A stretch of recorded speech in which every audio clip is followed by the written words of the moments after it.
الحمد لله الذي هدانا لهذا وما كنا لنهتدي لولا أن هدانا الله لقد جاءت رسول ربنا بالحق.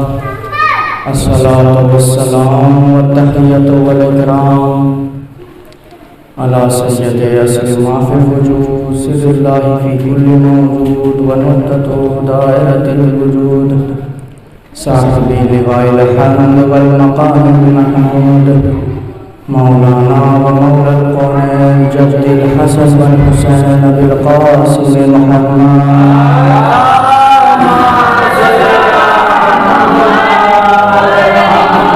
وعلى أهل بيته الطيبين الطاهرين المعصومين المنتجبين من يومنا هذا إلى قيام يوم الدين. أما بعد، بسم الله الرحمن الرحيم. اهدنا الصراط المستقيم صراط الذين أنعمت عليهم صراط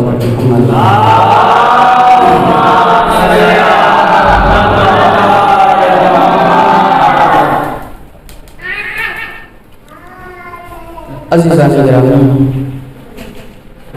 ماتم داران حسین، ماتم داران سید الشہداء، عشرہ مجالس کی پہلی مجلس جس کو خطاب کرنے کا شرف حاصل ہو رہا ہے اور آپ کو سماعت کرنے کا شرف حاصل ہو رہا ہے، ان ایام اعظام میں ہر عزادار کی یہ کوشش رہتی ہے کہ وہ حسین پر رونے کا حق ادا کر سکے، لیکن یہ بھی ایک حقیقت ہے کہ اگر پروردگار ہمیں 1000 مرتبہ تحفہ حیات سے نوازے، یعنی 1000 مرتبہ زندگی عطا کرے اور ہم 1000 مرتبہ زندگی حاصل کرنے کے بعد صرف حسین پر آنسو برساتے رہیں تو یقیناً ہماری زندگیاں ختم ہو جائیں گی، پر حسین پر رونے کا حق ادا نہیں ہوگا، کیونکہ حسین اس بادشاہ کا نام ہے، اس شہنشاہ کا نام ہے، اس عظیم شخصیت کا نام ہے کہ جس نے کربلا کے میدان میں اپنا تو سب کچھ لٹا دیا مگر دین کا سب کچھ بچا لیا۔ اس کا ذکر کرنے کے لیے ہم بیٹھے ہیں، وہ ذکر کرنے کے لیے ہم بیٹھے ہیں۔ یقیناً یہ ذکر ہمارا محتاج نہیں ہے، ہم اس ذکر کے محتاج ہیں۔ اللہ نے ہمیں یہ شرف دیا ہے۔ اللہ جب کسی جنس میں سے کسی چیز کو بلندی عطا کرنا چاہتا ہے، فضیلت عطا کرنا چاہتا ہے، باعظمت بنانا چاہتا ہے، تو اس چیز کو کوئی ایسا شرف بخش دیتا ہے کہ جس شرف کی وجہ سے وہ چیز اپنی ہی جیسی چیزوں میں سب سے الگ نظر آتی ہے۔ توجہ، جب اللہ کسی بھی جنس میں سے اگر کسی ایک خاص چیز کو بلندی دینا چاہتا ہے، عظمت دینا چاہتا ہے، فضیلت دینا چاہتا ہے، تو وہ اس چیز کو ایسا شرف بخش دیتا ہے کہ جس شرف کی وجہ سے وہ چیز اپنی ہی جیسی چیزوں میں سب سے اوپر نظر آتی ہے، سب سے بلند نظر آتی ہے۔ یہ قاعدہ آپ تک پہنچ گیا، یہ طریقہ آپ تک پہنچ گیا۔ اگر یہ طریقہ، یہ قاعدہ آپ تک پہنچ گیا ہے تو اب آپ اپنے علم کے اعتبار سے، اپنے ذہن کے اعتبار سے دنیا میں بکھری ہوئی مثالوں کو سمیٹیے، ایک جیسی کئی چیزوں کو دیکھیے۔ جب آپ ان ایک جیسی چیزوں میں غور کریں گے تو آپ کو کوئی ایک چیز ایسی نظر آئے گی جو ان سب سے الگ ہوگی، ان سب سے جدا ہوگی، ان سب سے باعظمت ہوگی، ان سب سے بافضیلت ہوگی۔ کس وجہ سے؟ کہ اللہ نے اسے شرف بخشا ہے۔ یہ بات طے ہے کہ شرف اللہ ہی دیتا ہے، یہ بات بھی طے ہے کہ فضیلت اللہ ہی دیتا ہے، لیکن فضیلت اللہ اسی کو دیتا ہے کہ جو لائق فضیلت ہوتا ہے۔ یعنی اللہ، پھر دوبارہ کہہ دو، اللہ جب کسی چیز کو شرف بخشتا ہے تو وہ اپنی ہی جیسی چیزوں میں الگ نظر آتی ہے۔ مثال کے طور پر کتابیں تو بہت سی ہیں مگر ہر کتاب قرآن نہیں ہے، غلاف تو بہت سارے مگر ہر خلاف خلاف کعبہ نہیں ہے۔ اب اسی سلسلے کو، اسی طریقے کو، اسی قاعدے کو اپنے علم کے اعتبار سے، اپنے نظریے کے اعتبار سے، اپنے زاویے کے نظریے سے آگے بڑھاتے چلے جائیے۔ بھائی کتاب ہونا اور ہے، قرآن ہونا اور ہے، خلاف ہونا اور ہے، خلاف کعبہ ہونا اور ہے، دشت ہونا اور ہے، دشت کربلا ہونا اور ہے، بھائی خاک ہونا اور ہے، خاک شفا ہونا اور ہے۔ پوری توجہ، یہ جو جملہ آ رہا ہے نا، مجھے یقین ہے کہ اس جملے پر ہر پڑھا لکھا انسان بولے گا، اس لیے کہ میرا عقیدہ ہے کہ جو در علی پہ آ جائے وہ جاہل نہیں ہوتا۔ بھائی جو در علی پہ آ جائے وہ جاہل نہیں ہوتا۔ میں نے کیا عرض کیا؟ خاک ہونا اور ہے، خاک شفا ہونا اور ہے، دشت ہونا اور ہے، دشت کربلا ہونا اور ہے، پہاڑ ہونا اور ہے، کوہ طور ہونا اور ہے، چادر ہونا اور ہے، چادر تطہیر ہونا اور ہے۔ بھائی اللہ جب کسی چیز کو شرف بخشتا ہے تو وہ اپنی ہی جیسی چیزوں میں سب سے افضل نظر آتی ہے، سب سے بلند نظر آتی ہے۔ میں نے کیا عرض کیا کہ پہاڑ ہونا اور ہے، کوہ طور ہونا اور ہے، کتاب ہونا اور ہے، قرآن ہونا اور ہے۔ جس کا سر، توجہ، جس کا سر نبی کے قدموں تک پہنچے وہ بندہ اور ہے، جس کے قدم دوش نبوت پر پہنچے۔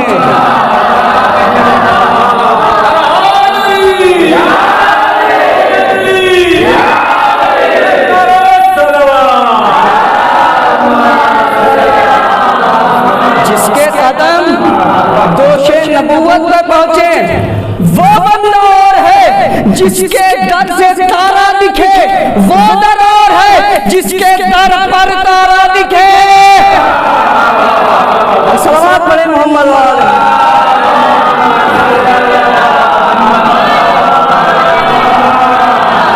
تو ان شخصیات کا، ان عظیم ہستیوں کا آج ہم ذکر کرنے کے لیے بیٹھے ہیں۔ آج میں نے آپ کی خدمت میں جس آیت کو اپنا عنوان قرار دیا ہے اور جسے آج کی گفتگو کا موضوع قرار دیا ہے، یہ وہ آیت ہے کہ جسے ہر نمازی، ہر نماز پڑھنے والا دن میں 10 بار پڑھتا ہے۔ آیت ہے اہدنا الصراط المستقیم، ہمیں صراط مستقیم کی ہدایت دے یا ہمیں صراط مستقیم پر باقی رکھ۔ ترجمے اس کے دو ہوتے ہیں اور میں اپنی پوری ذمہ داری سے کہہ رہا ہوں کہ ترجمے دونوں صحیح ہیں۔ اگر جملے کی نزاکت کو سمجھیں اور محسوس ہو کہ جملہ آپ کے دلوں میں اتر گیا ہے تو پتہ لگنا چاہیے فرق ترجموں کے درمیان نہیں ہے، فرق مقدر کے درمیان ہے۔ بھائی جو یہ کہتا ہے کہ ہمیں صراط مستقیم دکھا وہ بھی ٹھیک کہتا ہے، اور جو یہ کہتا ہے کہ ہمیں صراط مستقیم پر باقی رکھ وہ بھی صحیح کہتا ہے۔ فرق ترجموں میں نہیں ہے، فرق مقدر کے درمیان۔ اب آپ پوچھیں گے کہ مولانا مقدر کے درمیان کس طریقے سے فرق ہے، تو سماعت کیجیے، ابھی ثابت کر دیتا ہوں۔ صراط مستقیم سے پہلے آتا ہے اہدنا، اہدنا صراط المستقیم، صراط المستقیم سے پہلے کیا ہے؟ اہدنا، یعنی ہمیں ہدایت دے۔ ہدایت کے عام طور پر دو معنی پڑھائے جاتے ہیں، ایک ہوتا ہے ارادۃ الطریق، راستہ دکھانا، ایک ہوتا ہے ایصال الی المطلوب، منزل تک پہنچانا۔ توجہ دیجیے گا، میں ثابت کرنے کے لیے جا رہا ہوں کہ مقدر کے درمیان کس طریقے سے فرق ہے۔ ہدایت کے کتنے معنی ہیں؟ دو معنی، ایک ہے راستہ دکھانا اور ایک ہے منزل تک پہنچانا۔ ایک صاحب کہیں دور سے آئے، ان کو خبر ہو کہ یہاں مولانا کے عشرہ ہو رہا ہے، وہ پوچھتے پوچھتے گاؤں کے گیٹ پہ آ جائیں، کسی سے پوچھیں کہ جناب ہمیں مولانا کے یہاں جانا ہے، عشرہ ہو رہا ہے، مجھے بتا دیجئے کیسے جانا ہے۔ جن صاحب سے انہوں نے پوچھا انہوں نے وہیں کھڑے کھڑے راستہ بتا دیا کہ حضور ایسا ہے، آپ سیدھے جائیے گا، دائیں مڑ جائیے گا، زینب یا امام باڑہ آئے گا، پھر سیدھے جائیے گا، پھر دائیں مڑ جائیے گا، آپ مولانا کے گھر تک پہنچ جائیں گے۔ ہادی یہ بھی ہے کہ جو وہیں کھڑے کھڑے راستہ بتا رہا ہے۔ اب ایک شخص آیا، اس کو خبر ملی کہ مولانا کیا عشرہ ہو رہا ہے، وہ پوچھتے پوچھتے دروازے پر گیٹ پر گاؤں کے آ گیا۔ اس نے کسی سے پوچھا کہ مولانا کیا مجھے جانا، کیسے جائیں؟ ایک صاحب بائک سے جا رہے تھے، انہوں نے کہتے ہیں حضور میں بھی وہیں چل رہا ہوں، میرے پیچھے بیٹھ جائیے۔ اب وہ صاحب ان کے پیچھے بیٹھ گئے۔ اب اس شخص نے اس کو مولانا کے دروازے پر لا کر چھوڑ دیا۔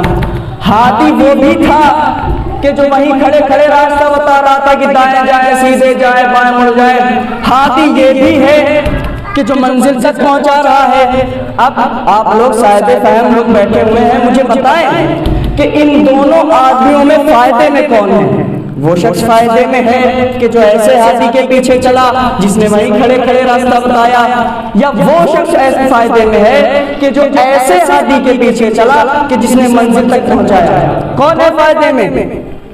ہر عقل رکھنے والا یہی کہے گا کہ دوسرا آدمی فائدے میں ہے۔ توجہ عزیزو، مقدر کے درمیان کس طریقے سے فرق ہے؟ بھائی ہادی وہ بھی تھا کہ جس نے تخت پر بیٹھے بیٹھے کہہ دیا تم مرو گے، قبر میں جاؤ گے، فرشتے آئیں گے، حساب و کتاب ہوگا، پلے صراط سے گزرو گے۔ ہادی وہ بھی تھا جس نے کہا تھا گھبرانا نہیں، میں قبر میں بھی آؤں گا، حشر میں بھی آؤں گا، پلے صراط کے وقت بھی آؤں گا۔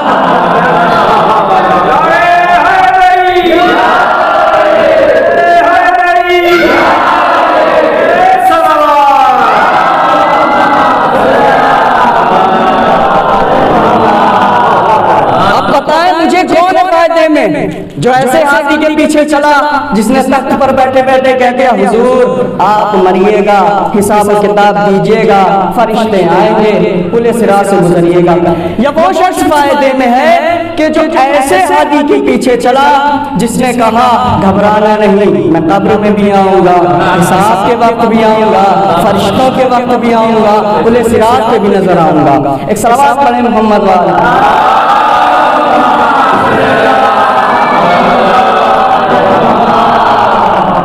یہ تو ہو گئی ہدایت کی بات۔ اب آئیے آیت کے دوسرے حصے کی طرف۔ اہدنا الصراط المستقیم۔ صراط مستقیم کا مطلب ہوتا ہے سیدھا راستہ، اسٹریٹ لائن۔ پروردگار ہمیں سیدھے راستے کی ہدایت دے۔ اب ہم نے اللہ سے دعا تو کر دی صراط مستقیم کی، اب پتہ کیسے چلے کہ کن لوگوں کا راستہ صراط مستقیم ہے؟ اگر ہمیں وہ لوگ مل گئے ہیں تو پھر ہمیں صراط مستقیم بھی مل جائے گا۔ اب ان لوگوں کو کہاں تلاش کریں؟ تو اس کے لیے گلی گلی، شہر شہر، گاؤں گاؤں بھٹکنے کی ضرورت نہیں ہے کہ جہاں پر اللہ نے اہدنا الصراط المستقیم کہا ہے اسی کے آگے ارشاد ہوا صراط الذین انعمت علیہم، ان لوگوں کا راستہ صراط مستقیم ہے کہ جن پر اللہ نے اپنی نعمت نازل فرمائی۔ بات طے ہو گئی کس کا راستہ صراط مستقیم ہے؟ کہ جن پر اللہ اپنی نعمت نازل کرتا ہے۔ اب ہمیں کسے تلاش کرنا ہے؟ اب ہمیں صراط مستقیم نہیں ڈھونڈنا، اب ہمیں ان لوگوں کو تلاش کرنا ہے کہ جن پر اللہ نے اپنی نعمت کو نازل کیا۔ اب ان کو کہاں تلاش کریں؟ قرآن نے آواز دی بسم اللہ الرحمن الرحیم اولئک الذین انعم اللہ من نبیین من ذریۃ آدم۔ اللہ نے جناب آدم کی نسل میں جس کو بھی نبی بنایا ہے ان سب پر اللہ نے اپنی نعمتیں نازل کی ہیں۔ بات طے ہو گئی۔ یہ تھا بڑا دائرہ۔ اب آئیے اس سے چھوٹا دائرہ، وَمِمَّنْ حَمَلْنَا نُوحٍ، اور اللہ نے ان پر اپنی نعمت نازل فرمائی کہ جو جناب نوح کی کشتی پر سوار تھے۔ یہ تھا اس سے چھوٹا دائرہ۔ اب آئیے سب سے آخری اور سب سے چھوٹا دائرہ، من ذریت ابراہیم و اسرائیل، اللہ نے ابراہیم کی ذریت پر نعمت نازل کی، اسرائیل کی ذریت پر نعمت نازل کی، ابراہیم کون یہ سب جانتے ہیں، خلیل خدا، ہمارے نبی کے بعد پیغمبروں میں سب سے بڑے پیغمبر، اور پیغمبر ہوں بھی کیوں نہ، نمرود کے بڑے دربار میں اللہ کی الوہیت کا اعلان کیا تھا، وحدانیت کا اعلان کیا تھا۔ کس طریقے سے اعلان کیا؟ نمرود کا دربار لگا ہوا ہے، ابراہیم آئے، نمرود نے دیکھا اور کہا ابراہیم میرے دربار میں آئے، سجدہ بھی نہیں کیا، سلام بھی نہیں کیا، تو کیا کہا ابراہیم نے؟ میں سجدہ صرف اپنے خدا کو کرتا ہوں، میں سجدہ صرف اپنے خدا کو کرتا ہوں۔ نمرود نے پوچھا تمہارا خدا کون ہے؟ کہا میرا خدا زندوں کو مارتا ہے، مردوں کو جلاتا ہے، اگر تو بھی خدا ہے تو یہ کر کے دکھا۔ جیسے ہی نمرود نے یہ سنا، جس شخص کو رہائی کا حکم دیا تھا اسے سولی پہ چڑھا کے مار دیا، اور جس کو سولی پر چڑھانے کا حکم دیا تھا اسے رہا کر دیا، اور ایک مرتبہ ابراہیم کی طرف دیکھا اور کہا یہ کام تو میں بھی کر سکتا ہوں، یہ کام تو میں بھی کر سکتا ہوں۔ ابراہیم مسکرائے اور کہا کہ میرا خدا وہ ہے، ایک ایک فرد کی توجہ، کیا کہا ابراہیم نے؟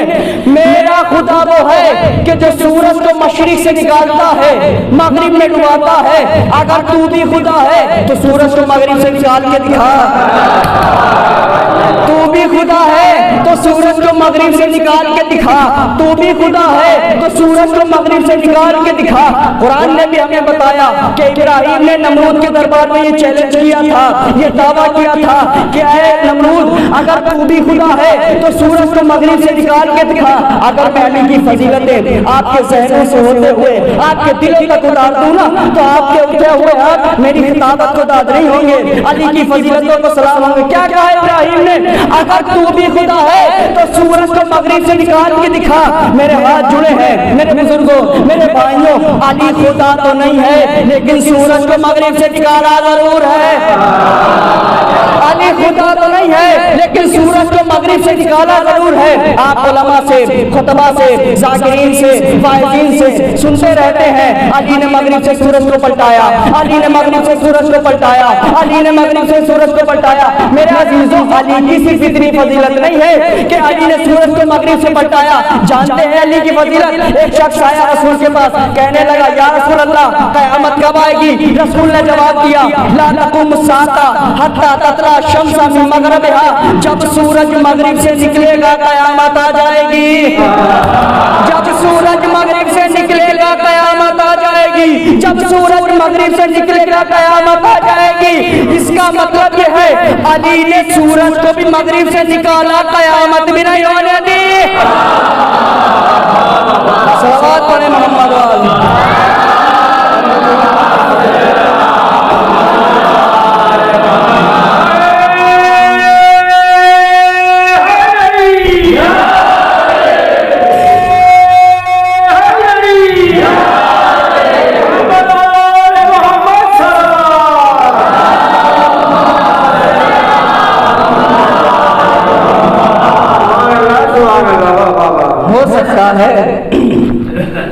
کہ ابھی بھی کسی کے صراط مستقیم سمجھ میں آیا ہو تو اس کے لیے ایک دو کوششیں اور کر لیتے ہیں۔ بھائی اللہ میاں نے بھی صراط مستقیم پہنچانے کے لیے 1,24,000 کوششیں کی ہیں، ایک دو تو ہم بھی کر ہی سکتے ہیں۔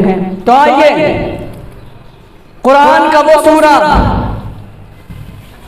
کہ جسے قلب قرآن کہا جاتا ہے، سورہ یاسین پڑھیے۔ بسم اللہ الرحمن الرحیم، یاسین والقرآن الحکیم انکا لمن المرسلین علی صراط، ہم کیا تلاش کر رہے ہیں؟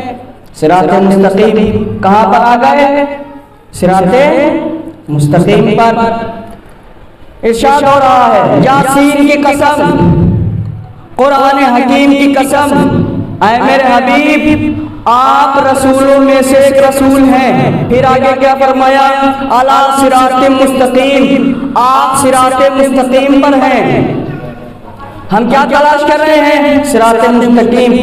مستقیم تلاش کرتے کرتے کہاں تک آ گئے؟ صراط مستقیم پر۔ اللہ کا نبی کہاں پہ ہے؟ صراط مستقیم پر۔ تو کیا نعوذ باللہ ہم میں اور رسول میں کوئی فرق نہیں ہے؟ بھائی ہم بھی صراط مستقیم پر، اللہ کا نبی صراط مستقیم پر۔ تو علماء تفاسیر نے بتایا کہ یہاں پر اللہ یہ بتانا چاہتا ہے کہ اے نبی آپ جس جگہ قدم رکھ دیں گے میں اسے صراط مستقیم بنا دوں گا۔ اے میرے حبیب آپ جس جگہ قدم رکھ دیں گے میں اسے صراط مستقیم بنا دوں گا۔ اس کا مطلب نبی کے قدم جس جگہ پہنچے وہ جگہ صراط مستقیم ہو جاتی ہے، نبی کے قدم جس جگہ پہنچے وہ جگہ صراط مستقیم ہو جاتی ہے۔ تو اب ذرا سوچئے جس کے قدم دوش نبوت پر آ جائے، صلوات پڑھیں محمد و آل محمد۔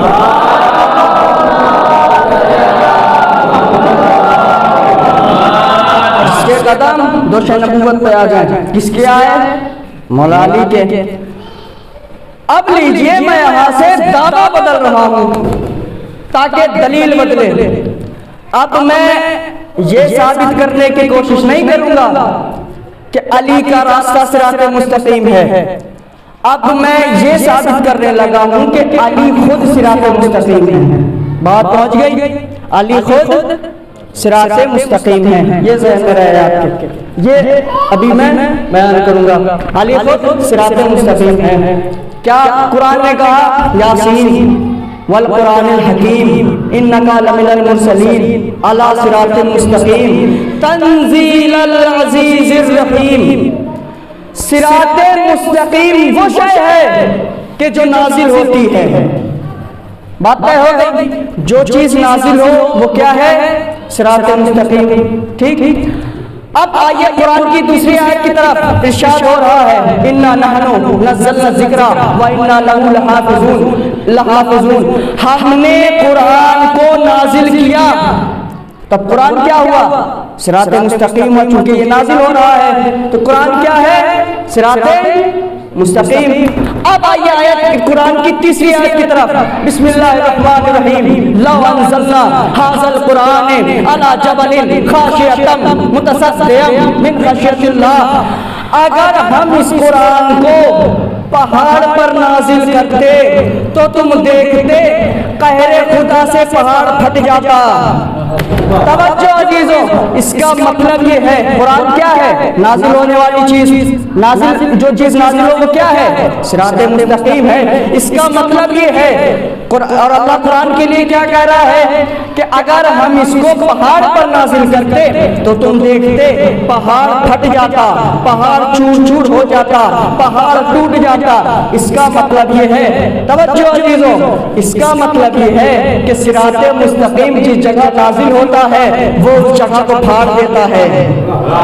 نہیں پہنچے آپ، صراط مستقیم جس جگہ نازل ہوتا ہے وہ اس جگہ کو پھاڑ دیتا ہے۔ پھر سنیے، صراط مستقیم جس جگہ نازل ہو وہ اس جگہ کو پھاڑ دیتا ہے۔ اب آپ کی مرضی ہے، آپ صراط مستقیم علی کو صراط مستقیم مانے یا نہ مانے، لیکن اس سے پہلے 13 رجب کی رات کعبے کی پھٹی دیوار دیکھ۔ صلوات پڑھیں محمد والی۔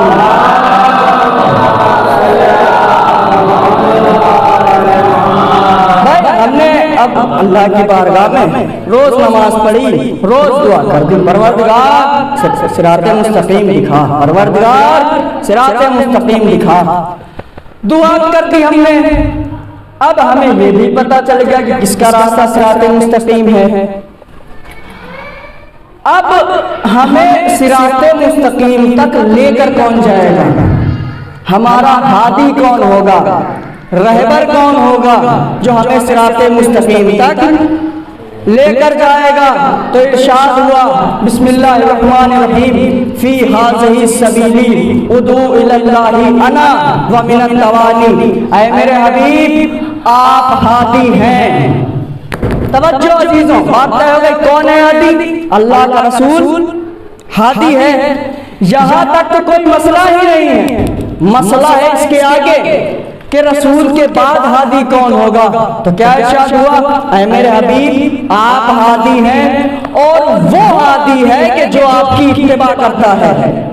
کون ہے ہادی؟ جو رسول کی اتباع کرتا ہے. اب رسول کی اتباع کون کرے گا؟ توجہ جو اہل تاریخ بیٹھے ہیں، مجھ سے زیادہ مجلس سننے والے یہاں پر بیٹھے ہیں، جملے کی کیفیت، نزاکت کو سمجھیں، لطافت کو سمجھیں، ضرور میرے ساتھ بولیں. آخری جملہ ہے مجلس کا، پھر ادھر ہی سے رفتے مسائل. بھائی کون ہوگا ہادی؟ اللہ نے کہا اے میرے حبیب آپ ہادی ہیں، اور وہ ہادی ہے جو آپ کی اتباع کرتا ہے. رسول کی اتباع کون کرتا ہے؟ ارشاد ہوا وَخْفِضْ جَنَاحَكَ لِمَنِ اتَّبَعَكَ مِنَ الْمُؤْمِنِينَ. اے میرے حبیب جو آپ کی اتباع کرتے ہیں ان کے لیے آپ اپنے کاندھوں کو جھکا دیجئے. اے میرے حبیب جو آپ کی اتباع کرتے ہیں ان کے لیے آپ اپنے کاندھوں کو جھکا دیجئے. ہادی کون ہوگا؟ جو رسول کی اتباع کرے. رسول کی اتباع کون کرے گا؟ جس کے لیے رسول اپنے کاندھوں کو جھکا دے. اب آپ پوری تاریخ رسالت اٹھا کر دیکھ لیجئے، رسول نے صرف دو ہی مقام پر اپنے کاندھوں کو جھکایا ہے، یا تو کعبے میں علی کے لیے، یا عید کے دن حسنین کے لیے. صلوات پڑھیں محمد و آل محمد.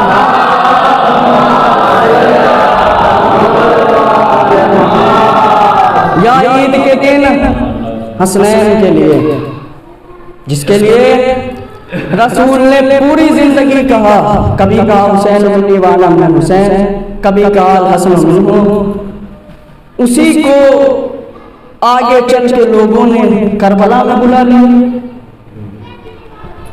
رسول جاتے جاتے بھی یہ کہہ کر گئے کہ دیکھو میرے بعد دو چیزیں ہیں جو تمہیں ہدایت دیں گی، یا تو قرآن ہوگی یا میرے اہل بیت ہوں گی. لیکن افسوس کہ لوگوں نے قرآن کو تو لے لیا لیکن اہل بیت سے دشمنی کی. کس قدر دشمنی کہ حسین کو مدینہ چھوڑنا پڑا.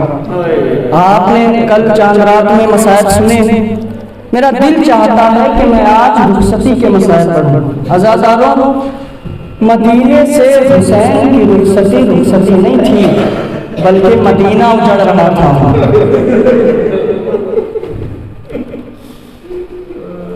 لوگ آ رہے ہیں مل رہے ہیں، لوگ آ رہے ہیں مل رہے ہیں. کوئی زینب سے مل رہا ہے، کوئی سکینہ سے مل رہا ہے، کوئی اصغر کو دیکھ کے تڑپ رہا ہے.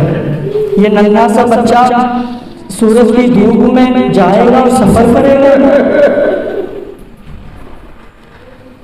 روایت بتاتی ہے، مقاتل بتاتے ہیں، تاریخ بتاتی ہے کہ امام حسین کا جب سامان سفر تیار ہوا تو امام حسین نانا کے مزار پہ بھی گئے، بھائی حسن کے مزار پہ بھی گئے، اماں کی لحد پر بھی گئے. تاریخ بتاتی ہے کہ امام حسین جب نانا کے مزار پہ گئے تو ایسا لگ رہا تھا کہ جیسے کوئی شہزادہ بادشاہ سے ملنے جا رہا ہو. جب بھائی حسن کے مزار پہ گئے تو ایسا لگ رہا تھا کہ جیسے کوئی شہزادہ شہزادے سے ملنے جا رہا ہو.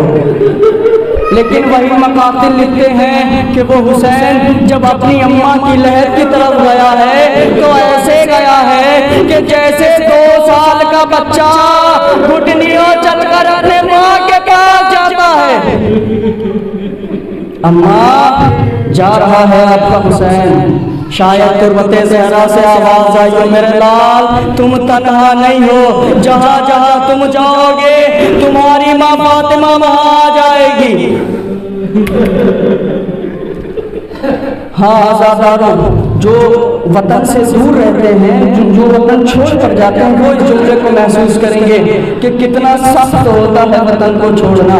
ہم سب چاہتے ہیں کہ مدینہ جائیں، مدینے کی گلیوں میں گھومیں، وہاں کی خاک کو اپنی آنکھوں سے لگائیں. عزاداروں، حسین کا تو مدینہ تھا جو چھوڑ کر جا رہے تھے. عزاداروں جانتے ہیں کتنا سخت تھا حسین کے لیے مدینے کو چھوڑنا. اس سے کہیں زیادہ سخت تھا صغرا کے لیے مدینے میں رہ جانا. صغرا جو بار بار اپنے بابا سے کہہ رہی تھی بابا مجھے بھی لے چلیے، بابا بیمار ہوں تو کیا ہوا مجھے بھی لے چلیے. سواری مہیا نہ ہو تو اماں فضا کی سواری میں بٹھا دیجئے، میں اس میں بیٹھ کے چلی جاؤں گی. جب صغرا نے محسوس کیا نا کہ بابا اب لے کے نہیں جائیں گے تو ایک کونے میں گئی، سر جھکا کے بیٹھ گئی. حسین نے سب سے کہا کہ ایسا ہے سب جا کے صغرا سے ملو، لیکن دھیان رہے کوئی صغرا سے کچھ کہے گا نہیں. عزاداروں میں اکثر کہا کرتا ہوں کہ جب بھی مصائب ہوا کرے نا تو رویا ضرور کیجئے، اس لیے نہیں کہ پڑھنے والا مجلس پڑھ رہا ہے، نا اس لیے کہ آپ کے رونے کی آواز سے زہرا کو سکون بہت ملتا ہے۔ آپ نے پورے سال محرم کا انتظار کیا ہے نا، تو پھر گھٹ گھٹ کے کیا رونا، کھل کے روئیے۔ جب کسی کی میت پڑی ہوتی ہے نا تو دو طریقے کے لوگ ہوتے ہیں رونے والے، ایک وہ جو سسک کے روتے ہیں، گھٹ گھٹ کے روتے ہیں، ایک وہ جو ایسے روتے ہیں کہ جو اپنا سینہ پیٹتے ہیں، سر پیٹتے ہیں، اس طریقے سے روتے ہیں کہ دیکھنے والا پوچھ بیٹھتا ہے کہ یہ مرنے والے کا کون لگتا تھا۔ آپ مجلس عزا میں آیا کریے، فرش عزا میں آیا کریے تو ایسے روئیے کہ سکینہ زینب سے پوچھ بیٹھے پھوپھی اپنا یہ ہمارے کون لگتے۔